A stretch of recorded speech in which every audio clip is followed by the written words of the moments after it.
लोग इस वीडियो में अभाज्य संख्या के बारे में सीखेंगे। अभाज्य संख्या किसे कहते हैं, अभाज्य संख्या को हम कैसे पहचानेंगे।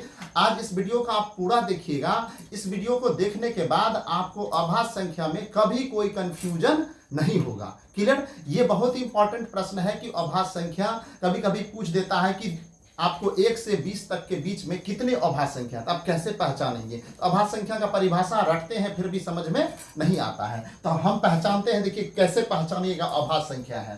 तो अभाज्य संख्या कहते हैं जिस संख्या के केवल 2 अपवर्तक हो। मान लीजिए आपके पास 5 है और 6 है। अब ये दोनों में से कौन अभाज्य संख्या, हम कैसे जानेंगे। इसके लिए आप समझिए कि इस 5 में और इस 6 में ध्यान से देखिए।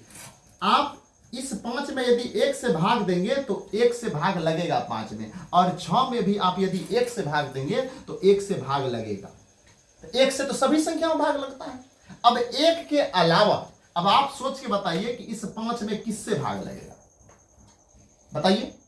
तो इस 5 में सिर्फ 5 से भाग लगेगा, इसके अलावा किसी दूसरे संख्या से भाग नहीं लगेगा। अब 6 में आइए।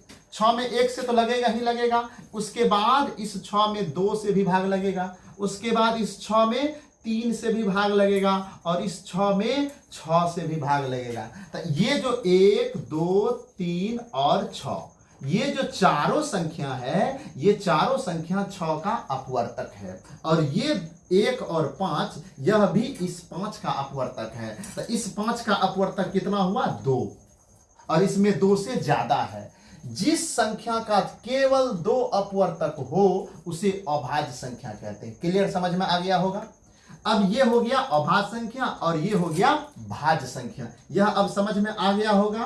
अभाज्य संख्या प्राइम नंबर कहते हैं इसको। क्लियर, ये आप ध्यान रखिएगा। ये अभाज्य संख्या है और इसको कहेंगे भाज्य संख्या। क्लियर, कोई दिक्कत।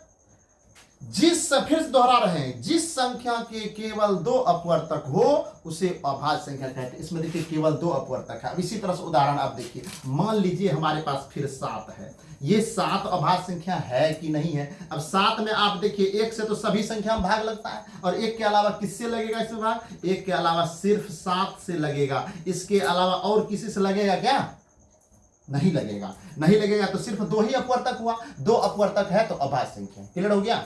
अब आप बताइए 2 क्या है, अभाज्य है कि भाज्य है, अभाज्य है। अभाज्य कैसे है, तो अभाज्य आप इसमें 1 से भाग लगेगा, और किससे लगेगा, 2 से लगेगा। इसके अलावा और किसी से लगेगा, नहीं लगेगा। लेकिन अब आपसे पूछ रहे हैं 4 के बारे में, बताइए 4 क्या है, भाज्य है कि अभाज्य है। तो ये अब देखिए 4 में किससे लगेगा, 1 से भी लगेगा, 2 से भी लगेगा और 4 से भी लगेगा। इसमें तो 3 अपवर्तक हो गया, 2 से ज्यादा हो गया। 2 से जैसे ज्यादा हुआ वह भाज्य संख्या हो गया, और जिसका केवल 2 अपवर्तक होगा तो वो अभाज्य संख्या होगा। क्लियर।